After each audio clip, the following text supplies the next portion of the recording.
नमस्कार विद्यार्थी मित्रों, स्टैंडर्ड 8 में हिंदी में हमारा छठा पाठ है भरत। उनके जो लेखक है राजा लक्ष्मण सिंह।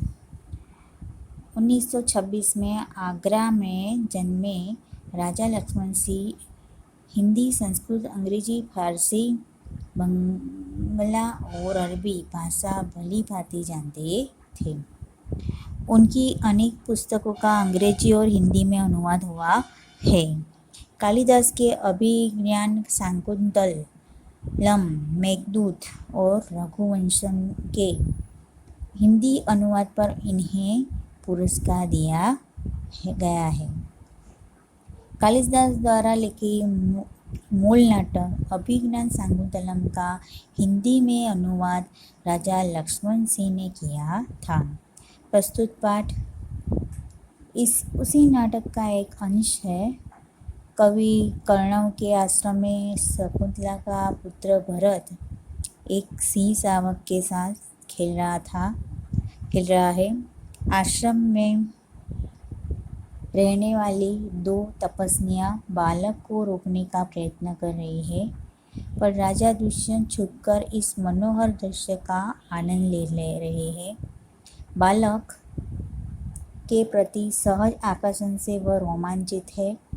उनसे रहा नहीं गया और वे बालक के पास पहुंच गए, उसे गोद में उठाकर प्यार किया। वे सोचने लगे, काश यह बालक मेरा पुत्र होता। दोनों तपस्वियों की बातचीत से उन्हें पता चला कि यह बालक उन्हीं का पुत्र है। यह जानकर वे खुशी से झूम उठे। अब इस भरत के में इस पाठ में पात्र है बालक यानी कि भरत, तपस्विनी यानी कि पहली, राजा यानी कि दुष्यंत और तपस्वी यानी कि दूसरी। अब दृश्य है कि एक बालक सिंह के बच्चे को घसीटते हुए लाता है। तपस्वी यानी कि पता है कि तपस्वी यानी कि तप करने वाली जो स्त्री होती है वो, और दो तपस्वियां उसे रोकती हुई आती है। राजा दुष्यंत पेड़ की ओट से उन्हें देख रहे हैं। ओट यानी कि आड़, पीछे का भाग। बालक, अरे सिंह, तू अपना मुख खोल, मैं तेरे दांत गिनूंगा। बालक क्या कहता है सिंह से, तू अपना मुख खोल ताकि मैं दांत गिनूं। तपस्विनी, पहली तपस्विनी बोलती है, ए हठीले बालक, तू वन के इन पशुओं को क्यों सताता है?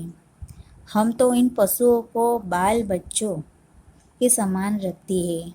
तेरा साहस बढ़ता ही जाता है। तेरा नाम ऋषियों ने सर्वदमन रखा है, सो ठीक ही है। सर्वदमन यानी कि सबका दमन करने वाला। दुष्यंत, उनकी बातें सुनकर स्वयं से, आहा, क्या कारण है कि मेरा स्नेह इस बालक की ओर उमड़ा सा आता है। उमड़ना यानी कि बढ़ना। दूसरी तपस्विनी, जो तू इस बच्चे को छोड़ न देगा तो सीनी तुझ पर दौड़ेगी। बालक मुस्कुराकर, ठीक है, सीनी का मुझे ऐसा ही डर है, मुंह चिढ़ाता है फिर। दुष्यंत आश्चर्य से, यह बालक अवश्य किसी तेजस्वी वीर का पुत्र है। इसका मुख अग्नि के समान दमन नमक रहा है। तेजस्वी यानी कि पराक्रमी। तेजस्वी यानी कि पराक्रमी। दमकना यानी कि चमकना। प्रश्न।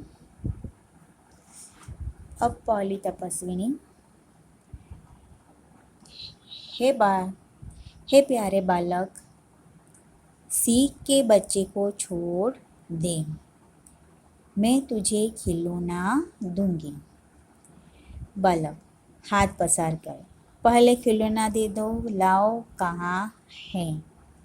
कहती है पहले खिलौना दे दो, फिर बाद में खिलौना दे दो और लाओ कहाँ है।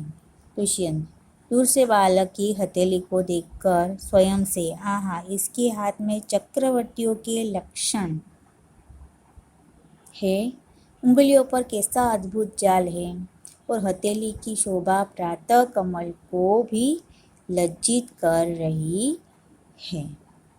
क्या कहता है कि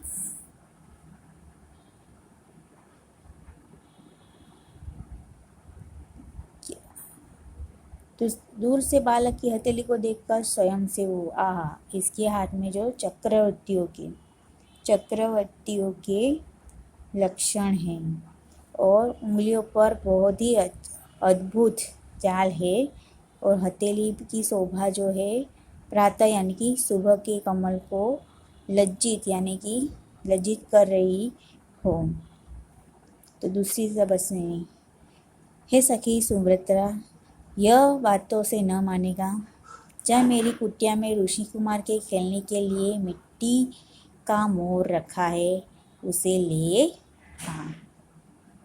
दूसरी तपस्वी सुभद्रा से क्या कहती है कि ये हमारी बात से मानेगा नहीं, इसलिए तुम कुटिया में जाकर ऋषि कुमार के लिए मिट्टी का एक मोर ले आओ, उसका खिलौना जो है वो। पहली तपस्वी, मैं अभी लिए आती हूँ, और वो जाती है। बालक, तब तक मैं इसी सी के बच्चे के साथ खेलूँगा। यह कहकर तपस्वी की ओर देखकर हंसता है। दुष्यंत, आप इस सुंदर बालक से खेलने को मेरा मन कैसा ललचाता है। आ भरकर धन्य है वे मनुष्य जो अपने पुत्र को गोद में लेकर अनेक उनके अंग की धूलि से अपनी गोद मेली करते हैं, और पुत्रों के मुख अकारण हंसी से खुलकर उज्जवल दांतों की शोभा दिखाते और तुतले वचन बोलते हैं। तुतले वचन यानी कि तुतली बातों बोली में बोलने वाला, उज्जवल यानी कि चमकता, धूली यानी कि मिट्टी।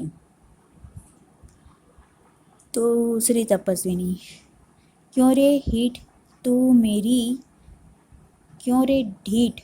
मेरी बात कान नहीं धरता। ढीठ क्यों रे ढीठ तू मेरी बात कान नहीं धरता। ढीठ शब्द उसने बालक के लिए ये किया है, बालक को कहा है। इधर उधर देखकर कोई ऋषि कुमार यहाँ है। दुष्यंत को देखकर, हे महात्मा, तुम ही जाओ और कृपा करके इस बलि बालक के हाथ से सी के बच्चे को छुड़ाओ। दुष्यंत को देखकर कहती है, हे महात्मा, आइए आप और कृपा करके इस बालक के हाथ से सी के बच्चे को छुड़ाओ। दुष्यंत, अच्छा। बालक के पास जाकर और हंसकर, हे ऋषि कुमार, तुमने तपोवन के विरुद्ध यह आचरण क्यों सीखा है, जिसमें तुम्हारे कुल की लाज जाती है। यह तो कोई अच्छी बात नहीं है। तो बच्चे ने सी के बच्चे को छोड़ दिया। बलि यानी कि बलवान। बलि यानी कि क्या होता है, बलवान। और कारण है कि बिना किसी कारण, बेवजह। आचरण यानी कि व्यवहार।